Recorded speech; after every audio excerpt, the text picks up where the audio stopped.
This lecture is on the long-term control of blood pressure and hypertension.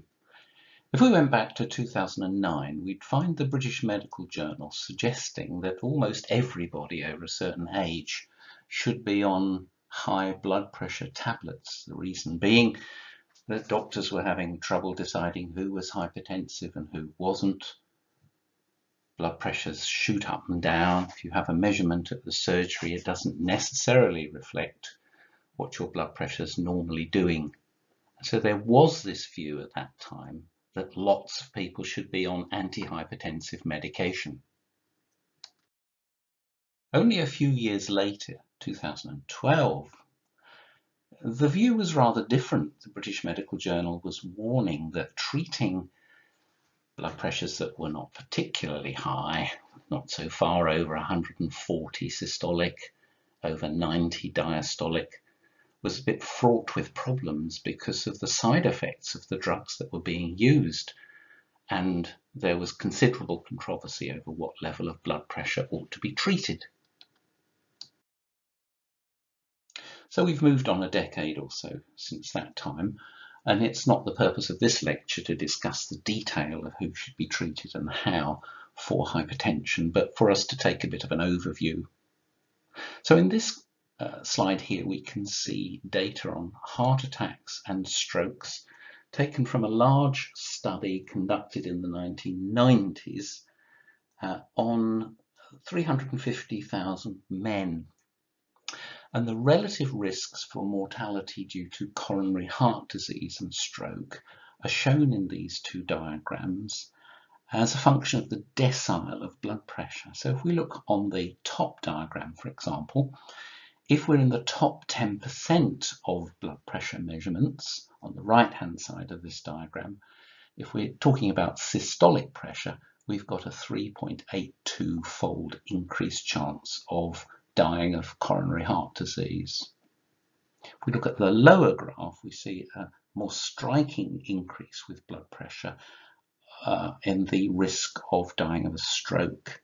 And so for systolic blood pressures in the top 10%, you've got a 6.56 increase, 6.56-fold increase in the chance of dying of a stroke. So you can see here good evidence that blood pressure is significant when it comes to considering people's risk of dying of coronary heart disease and stroke. So if we're looking for a better understanding of hypertension, how it might be treated, where should we look? Well, here's an example of where we might start, the Oxford Handbook of Nephrology and Hypertension. It tells us it's evidence-based throughout with a separate section on hypertension, and one of the editors is a former physician to Her Majesty the Queen. So let's turn to page 282. The section is called What is Hypertension? Halfway down the page, we see important principles in pathophysiology. Blood pressure equals cardiac output times systemic vascular resistance. And it says the final common pathway in chronic hypertension is increased systemic vascular resistance. We can enlarge on that a little bit by reading further. The earliest event in the development of hypertension, it says, is usually a rise in cardiac output.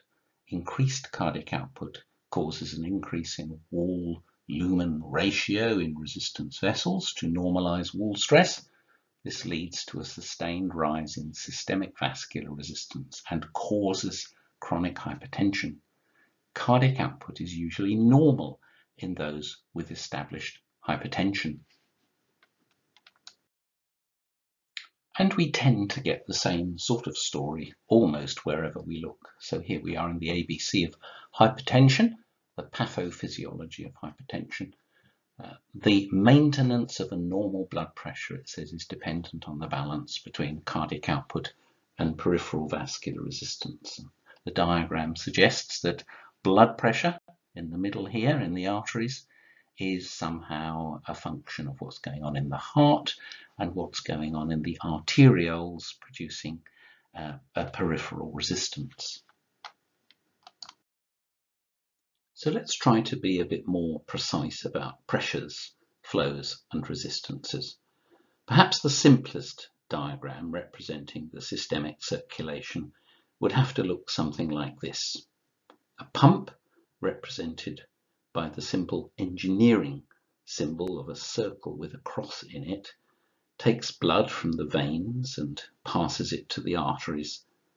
The flow is called the cardiac output and written as Q with a dot on the top to represent a rate of change of a volume or a flow, maybe in litres per minute. The veins are stretchy or distensible, so we go for a big balloon to represent them. The arteries are stiffer, so we go for a smaller balloon. We then write down the equation that's little more than a definition of what we mean by peripheral resistance, the drop in pressure from the arteries to the veins, PA minus PV equals the cardiac output times the resistance. The pressure drop across the resistance, in other words, is equal to the flow through the resistance times the resistance itself. We can think of this as a version of Ohm's law, though that, of course, is written for a voltage drop as an electrical current flows through a resistor. Many of you will have come across this in the past. So there's nothing much beyond GCSE schoolwork here so far, but let's think about these arteries and veins. The trouble with depicting them as balloons is that we cannot show diagrammatically the two separate features of these vessels that are important for their function. One is the actual volume of blood they contain. This we can show by the size of the balloon. The other is the pressure of blood in them. And what I'd like to sell to you is a way of altering our diagram of the circulation to represent both the volume of blood in the veins and the arteries and the pressure in these vessels. And that will be on the next slide. So now the veins are represented by a large pot of blood, open at the top, like a mug of coffee, for example. And the arteries are represented by a tall, thin container, also open at the top. The heights of the columns of blood represent the pressures of blood in the veins and the arteries. And now the compliances of the vessels, or their stretchiness, if you like, are represented by the cross-sectional area of the containers. Now this may seem a bit strange at first, but we are used to thinking of the big veins as a reservoir with a level that can be visualized as the top of a column called the jugular venous pulse. Many of you in a practical class will have had a look at this in one of your colleagues.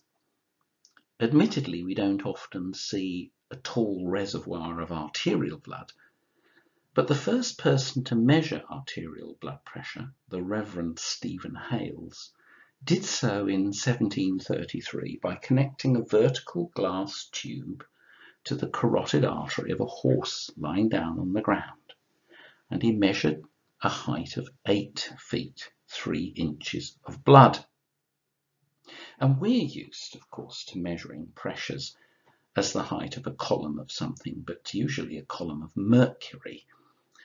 A blood pressure of 100 millimeters of mercury is the pressure at the bottom of a column of mercury of height 100 millimeters, the same approximately as the height of a column of blood of about 8 feet high.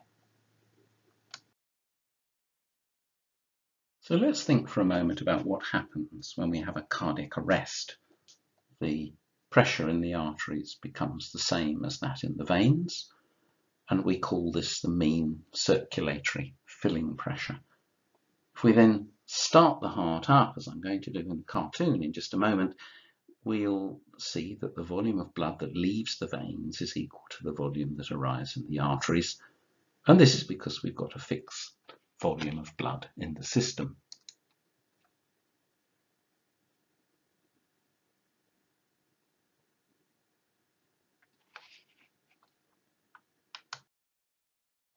So it seems pretty clear that the Oxford Handbook of Medicine is correct, that if PA, the arterial pressure, is chronically raised in hypertension, it must be caused either by a raised cardiac output or a raised resistance.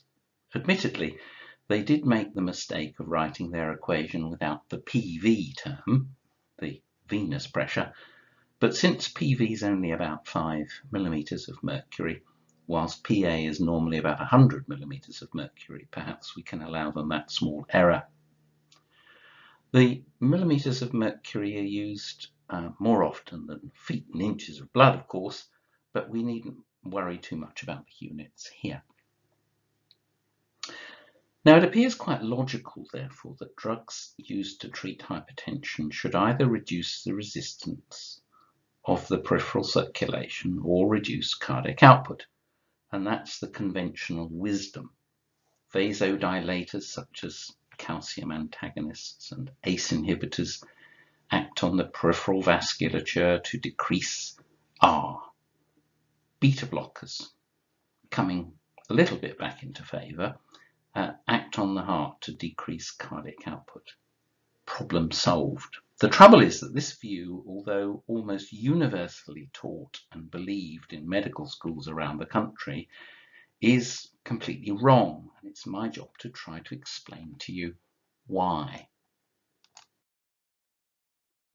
The problem with the traditional view is that it neglects two important aspects of physiology. One is that we take in a couple of litres of liquid and 100 millimoles or so of salt via the gut each day, and the other is that most of it is peed out via the urinary tract.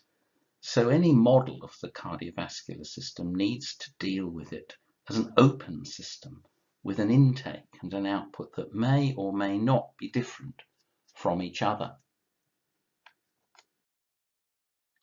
Representing the intake is not too challenging. I'd like to suggest that we make a tap drip liquid straight into the venous reservoir. The output is a bit more challenging to represent. Somehow we need to connect in a kidney that filters out the liquid in an appropriate manner. But what is an appropriate manner?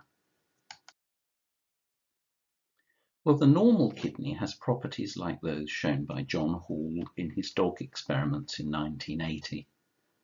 Over a wide range of salt and water intakes, arterial pressure changes very little. Let me take you through this graph here. So John Hall did experiments on 6 dogs.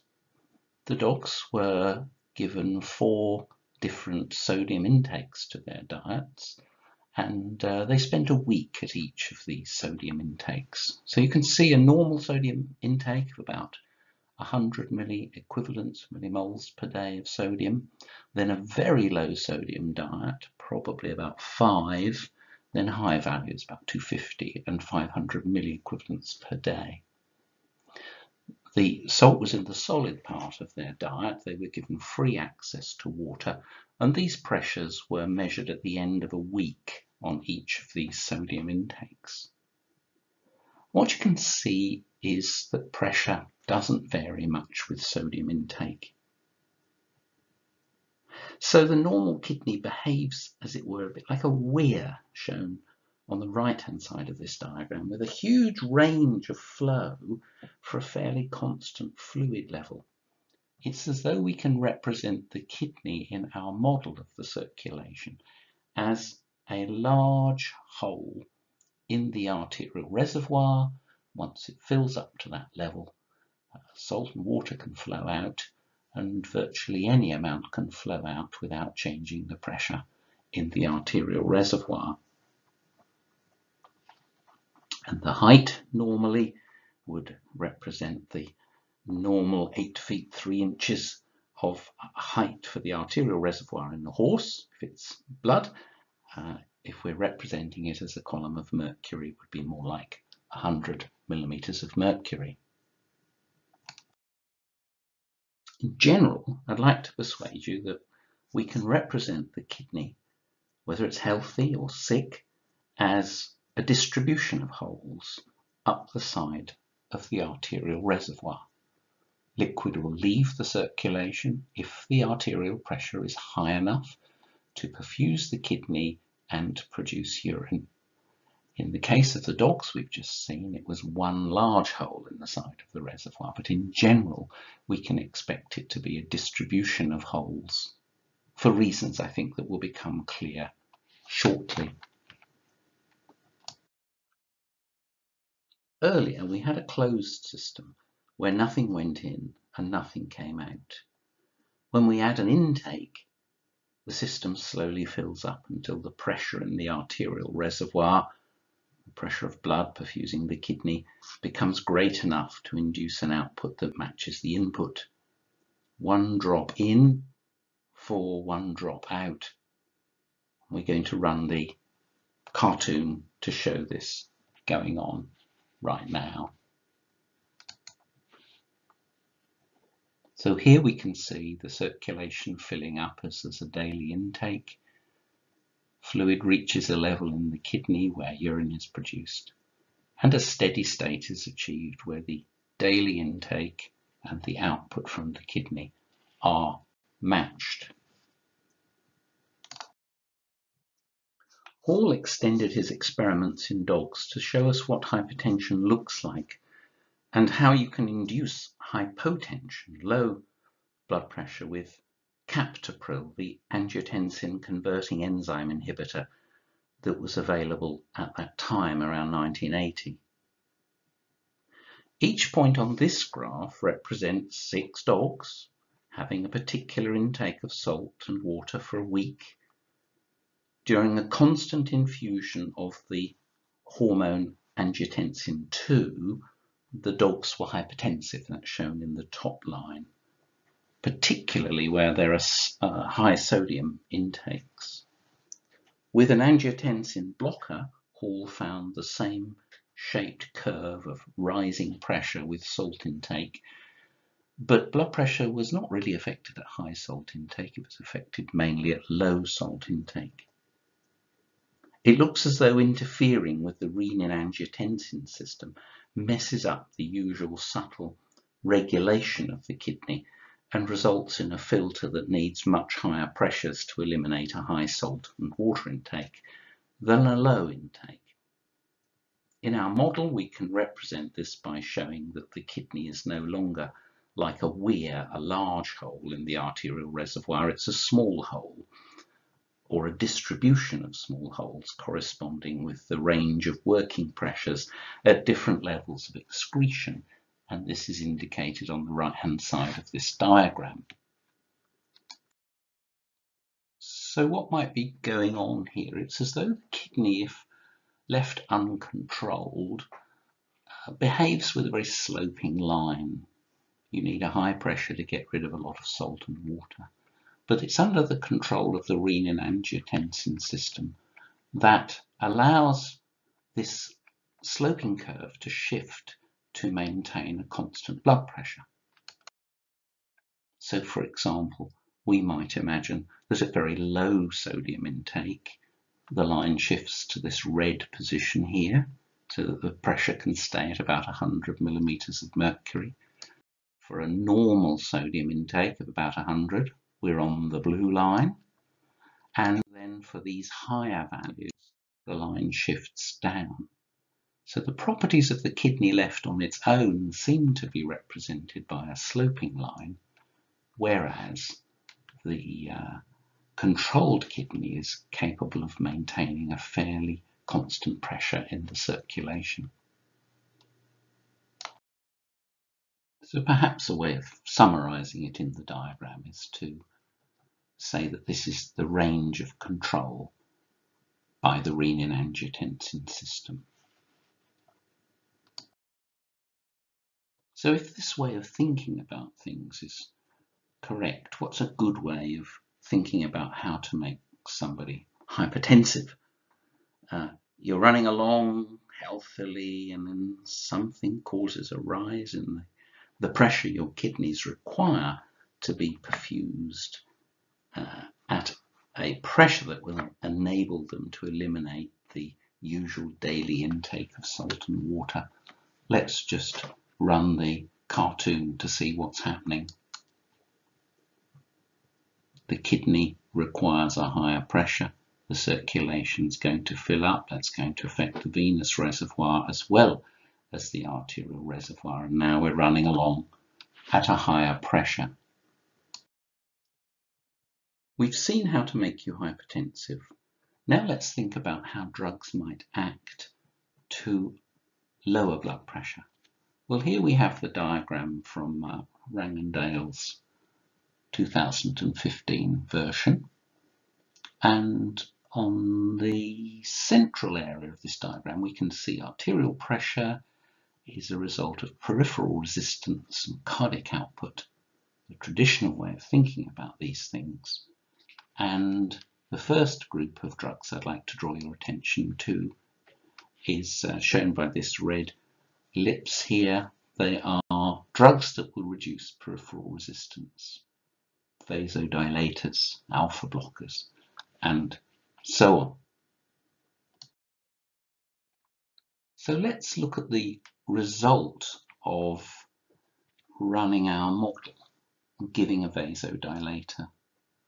Well, what's going to happen if we give a vasodilator? We can predict we're going to reduce R, and that's going to reduce the pressure difference between the venous and arterial reservoirs. Arterial pressure is going to drop for a period of time, but then the circulation is going to fill up until we get back to the same arterial pressure we had before giving a vasodilator.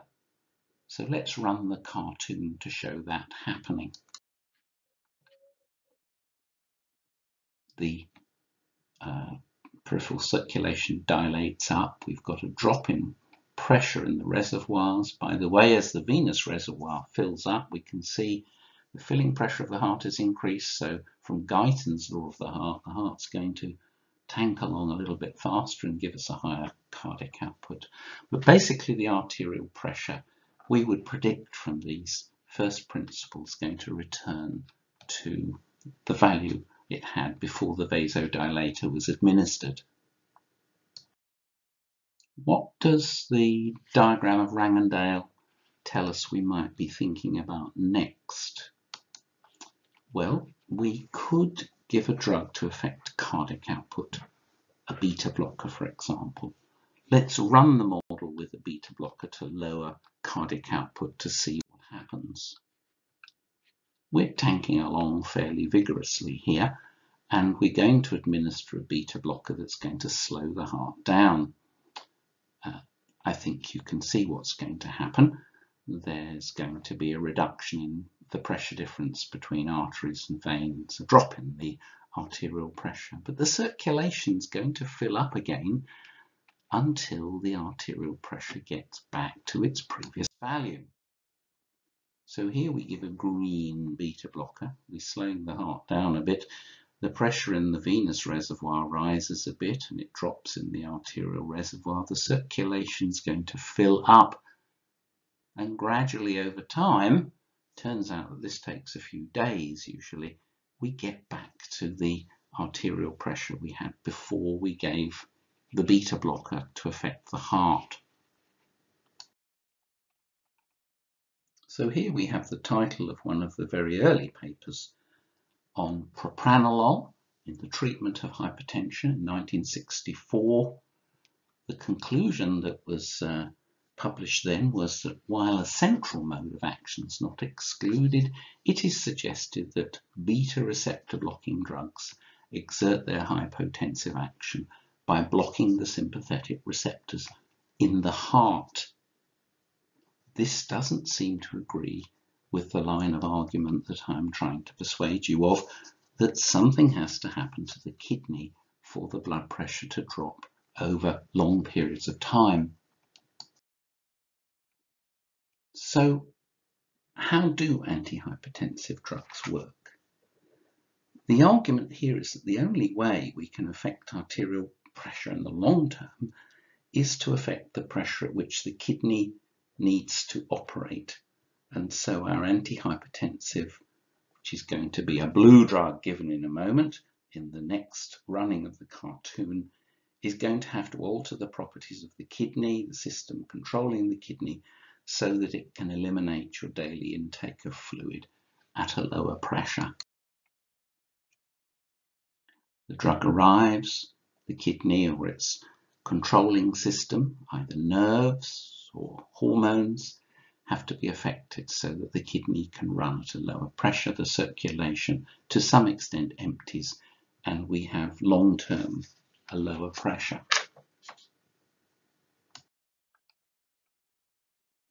So what about the third area of this diagram?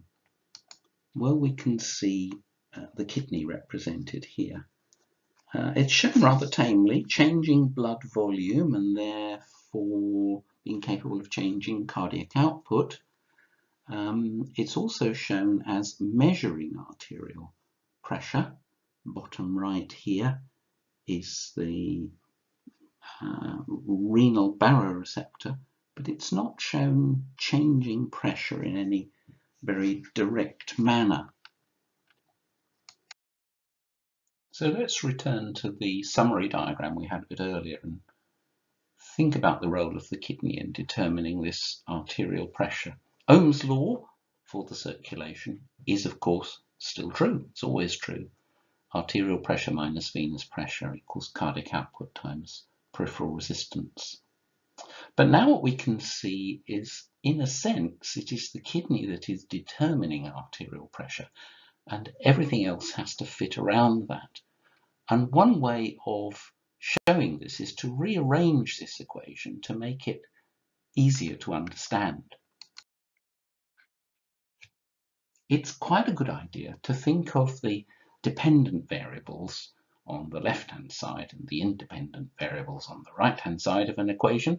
And so here we have arterial pressure determined by the kidney over periods of time in which the circulation fills up or empties to keep the body in fluid balance, and venous pressure and peripheral resistance on the right-hand side, cardiac output on the left-hand side. So what we need to think about now is how it is that the circulation adjusts itself so that this equation is always correct and true, whilst thinking about the kidney as determining the arterial pressure over long periods of time. So how this happens is fairly simple, and many of you will have attended a lecture in your first year in which this was explained. This is what we sometimes call Guyton's diagram of the circulation. We represent the behavior of the heart by a Starling curve, showing how cardiac output on the vertical axis varies with the venous pressure filling the heart on the horizontal axis. And on the same diagram, we have a venous pressure line showing the behavior of the vasculature. If you can imagine, to get this line, we would do an experiment where we take the heart out and replace it by an artificial pump, or control the heart so that we could vary the flow through the circulation. And when there's a cardiac arrest, which we saw earlier, the pressure in the veins and throughout the whole circulation is the mean circulatory filling pressure shown on the horizontal axis here.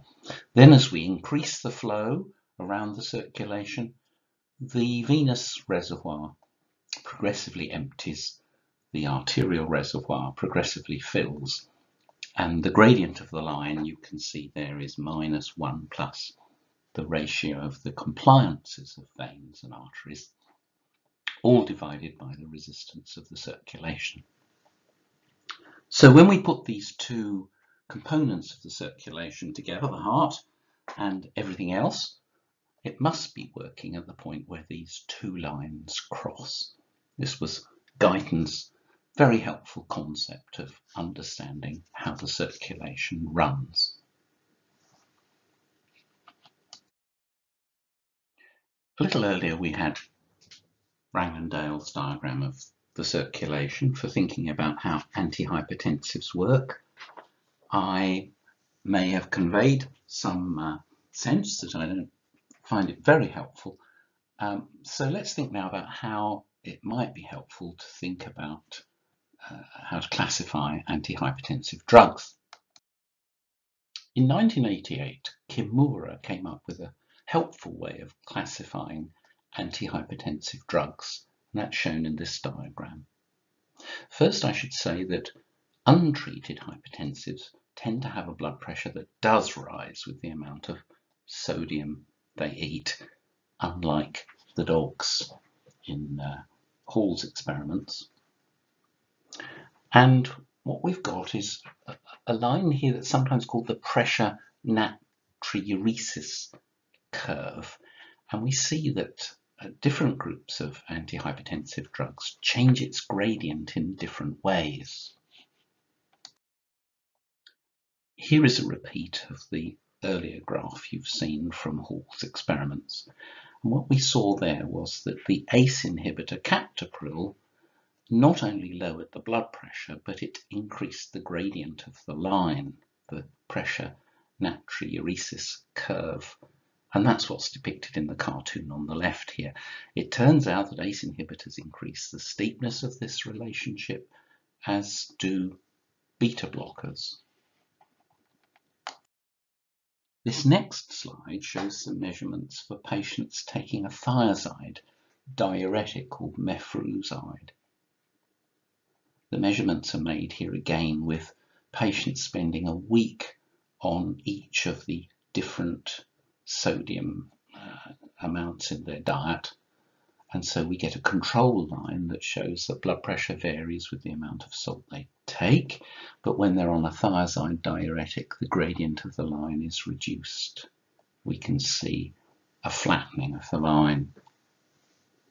The third line on the left-hand side cartoon says vasodilators, and we can think of vasodilators perhaps as a little bit like drugs that can cut out a renal artery stenosis and lower the pressure at which the circulation can operate that doesn't depend on the amount of sodium in the diet. Now, this diagram might be useful clinically. For example, if you have a patient with very high sodium intake in the diet, you might expect here that a diuretic would have a large effect on the blood pressure, whereas an ACE inhibitor might have very minimal effect. Conversely, somebody on a low sodium diet is going to be affected more by an ACE inhibitor than a diuretic, and the vasodilator is going to have a similar effect on blood pressure, whatever the sodium volume is in the diet. So I'd just like to run the cartoon again to show you why the pressure in the circulation might depend on the rate of intake. We're starting off here with a normal intake of fluid, and we're going to double that to see how the pressure has to rise in the arterial reservoir to enable the kidney to excrete twice as much volume each day. We're running along, therefore, at low value, and now we have a higher value of intake and the pressure rises. The distribution of holes along the arterial reservoir is what's responsible for this behavior, and it's representing a sloping pressure natriuresis curve. Perhaps I was a little unfair at the beginning of my lecture to the Oxford Handbook of Nephrology and Hypertension. I drew your attention to page 282, which is repeated on the left here. On page 283, we get a completely different story, more in tune with what I've been presenting to you. There it is said that there is a central role of the kidney. And what we see are pressure natriuresis curves or lines, although perhaps we need to change the axes round to convince you that they're similar to what we've been looking at recently. We've got afferent arteriolar pressure on the vertical axis, for which perhaps read mean arterial pressure, and this is a function of sodium excretion on the horizontal axis. The question we're thinking about now is, how do antihypertensive drugs make the kidney work at a lower arterial pressure? What can they do to bring this curve down? So in the last part of this lecture, we're going to think about how drugs can influence the kidney to lower arterial blood pressure. Along the top of the diagram here, we've got a summary of the physiology of the kidney. We've got blood flowing from the aorta at a rate of 1,200 mils per minute into the glomerulus. And the lower part of the diagram, we've got pressure as a function of distance through the vasculature of the kidney, with a cartoon to represent the filtration in the glomerulus and the reabsorption of fluid from the tubule into the peritubular capillaries. So in the glomerulus, we filter about 125 mils per minute. The pressure in the capillaries of the glomerulus, about 60 millimeters of mercury. The pressure in the tubule of the kidney, about 10 millimeters of mercury, not shown in the diagram. And then nearly all of this fluid has to be reabsorbed in the proximal tubule, the loop of Henle, the distal tubule, the collecting ducts, shown all gathered together in the top right of this diagram, about 124 mils per minute, so that on average we produce about 1 mil per minute of urine. So how is it possible for drugs to influence this diagram so that the mean arterial pressure on the left-hand side can be lower? Well, before answering that question, I would like to show you the findings of Gomez, who published a very influential paper in 1951, in which he tried to work out what the abnormality along this diagram was in hypertensive patients compared with controls. He studied 16 hypertensives, compared them with 22 controls, and came to the conclusion that their very high arterial pressure, shown by the red line in this diagram, was associated with a 5-fold increase in the afferent arteriolar resistance. The drop in pressure going from the arteries into the glomerular capillaries was 5 times greater than in normotensive people. So briefly, in the next few slides, I want to show you the result of a study by Dean Malcolm and colleagues, that's a student here in Oxford, a review of the literature of all the publications that could be found of humans who'd been given antihypertensive drugs for at least a week, not just for a few hours or days, but for a week or more. Sometimes it was a month, sometimes it was a year. And what we can see here is that the largest group of drugs, which we're calling group 1, afferent vasodilators, had the effect of reducing the pressure drop in the afferent arterioles, allowing the glomerular capillaries and everything downstream from there to have the same pressure as usual, simply lowering arterial pressure by dilating afferent arterioles. And there were some surprises here. For example, beta blockers like atenolol seem to have this effect primarily, and indeed some diuretics like hydrochlorothiazide and furosemide seem to be having a primary effect of dilating the afferent arterioles of the kidney. A smaller group of drugs, group 2, seem to be having the primary effect of inhibiting sodium absorption in the tubule. Now what you can imagine is that if you inhibit sodium absorption from the renal tubule back into the peritubular capillaries, you have to rebalance your Starling forces there so that in the presence of an inhibition of sodium transport, you can still reabsorb most of your glomerular filtrate. And in order to do that, you have to have a lower pressure, a lower hydrostatic pressure in those capillaries. And that's what's shown here by the black line below the grey line, which is the normal state of affairs.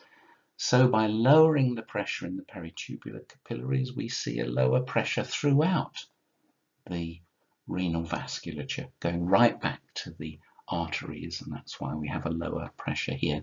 The drugs that seem to be doing this were the non-selective beta blockers like propranolol and one of the diuretics, indapamide, which is said to be a thiazide-like diuretic but is rather different from most other diuretics. Finally, the authors defined a group 3 of antihypertensive drugs that were both afferent vasodilators and inhibitors of sodium reabsorption. And these included some calcium channel blockers, amlodipine and nifedipine, and also all the ACE inhibitors. And here what you see is that there is a reduction in the pressure drop in the afferent arterioles. There is also a lowering of the hydrostatic pressure in the peritubular capillaries, but they actually have a higher glomerular pressure. So there's actually a higher glomerular filtration rate in with these drugs. But the end result of this up and down black line is that the pressure is lower in the arteries as a consequence of this combination of these two effects we saw in the two earlier groups. We're right at the end of this lecture now, and I just want to show you one set of experiments that I think have been particularly interesting. They're experiments by Crowley and colleagues in 2006.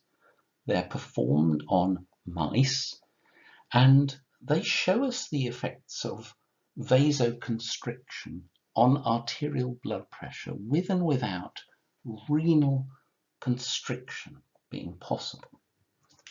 So we've got a graph here of mean arterial pressure, vertical axis, as a function of days of angiotensin II infusion, up to 20 days here. And 4 groups of mice were developed.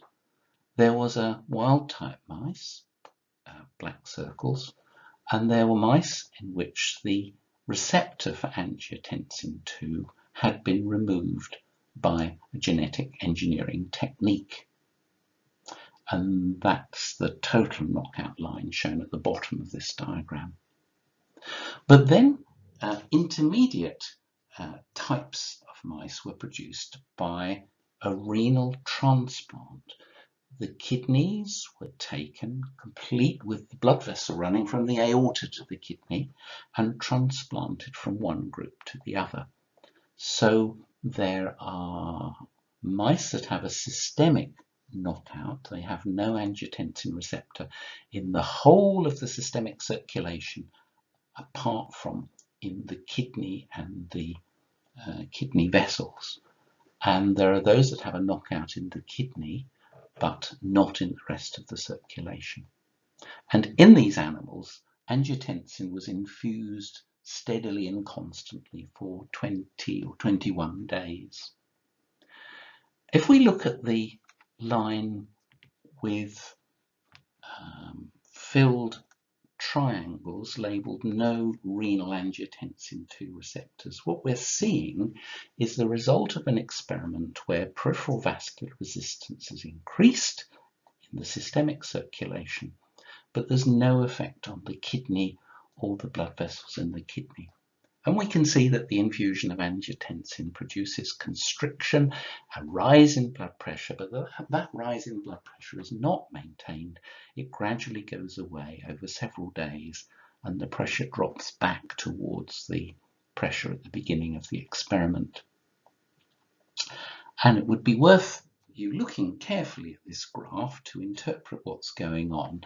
What it seems to suggest is that if you give a vasoconstrictor that increases the peripheral vasculature resistance, it can only give a long-term rise in blood pressure if it is able to affect the kidney and in this case angiotensin producing constriction in the renal vessels, Angiotensin also has a tubular effect in the kidney to increase sodium reabsorption as well.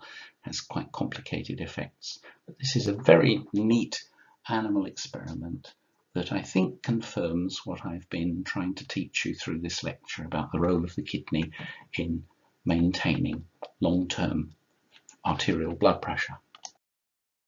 So my summary points are that long-term changes in arterial blood pressure depend only upon the renal pressure natriuresis curve, and in hypertensives also on sodium intake. They have curves that are quite sloping.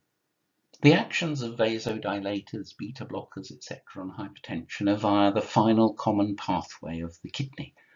Their effects elsewhere on the peripheral vasculature and the heart are not relevant to long-term blood pressure control. The mechanisms of hypertension are commonly misunderstood. What I haven't taken much time in this lecture to talk about is how antihypertensive drugs might actually be having their effects on the kidney. So, for example, if we want to think more about how beta blockers might have an action, we have to think about the effects of the sympathetic nerve supply to the kidney and how this might be inhibited by beta blockers, how beta blockers might inhibit the secretion of renin from the juxtaglomerular apparatus, for example. If we want to think about how drugs like vasodilators have an effect on the circulation, we have to think about how they affect the afferent arterioles, maybe the efferent arterioles in the kidney, as well as what they're doing in the rest of the circulation. These are details that we can't go into in this lecture, but are things you might like to learn more about in the future. Thank you very much for your attention.